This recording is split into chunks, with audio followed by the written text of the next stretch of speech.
Welcome to my channel. ఈరోజు మీకు నేను ఆనియన్ చట్నీ ఎలా చేసుకోవాలో చూపిస్తున్నాను. సింపుల్ అండ్ ఈజీ వేలో. దానికి కావాల్సిన ఇంగ్రీడియంట్స్: ఆనియన్స్ 2 తీసుకున్నాను, ఎండు మిరపకాయలు, సాల్ట్ తగినంత, గార్లిక్.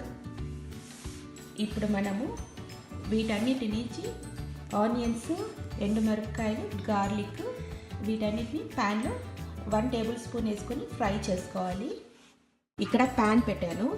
ఇప్పుడు ప్యాన్లో మనము ఒక 1 టేబుల్ స్పూన్ ఆయిల్ వేసుకుందాము.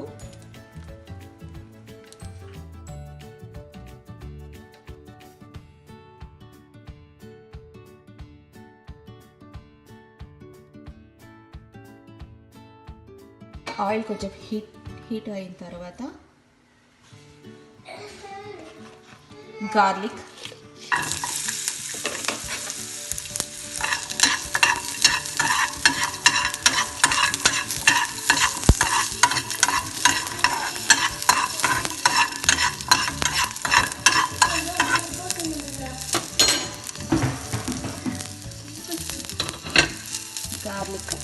ఆనియన్స్,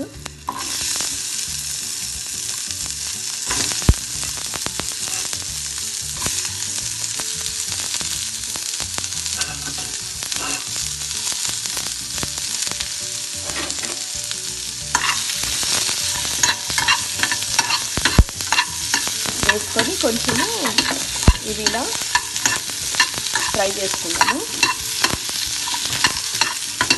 ఇవి కొంచెం లైట్గా ఫ్రై అయితే సరిపోతుంది.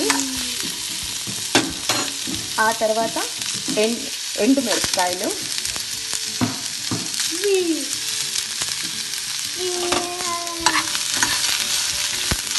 ఇలా అన్నీ ఫ్రై చేసుకున్న తర్వాత ఇదిగోండి ఇలా ఫ్రై అయితే సరిపోతుంది. లైట్గా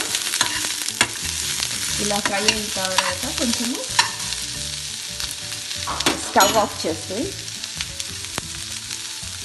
ఇది కొంచెము చల్లగా అయిన తర్వాత దీన్ని మనము మిక్సీ వేసుకోవాలి పేస్ట్ లాగా. ఇదిగోండి ఈ ఆనియన్స్, ఎండుమిరపకాయలు అన్నీ నేను మిక్సీ వేసాను అన్నమాట. ఇట్లా పేస్ట్ లాగా మనం మిక్సీ వేసుకోవాలి. వేసుకున్న తర్వాత కొత్తిమీరతో గార్నిష్ చేసుకోవాలి. దీన్ని ఇడ్లీలోకి, దోశలోకి, పెసరట్లోకి ఈ ఆనియన్ చట్నీ చాలా టేస్టీగా ఉంటుంది. Onion chutney ready.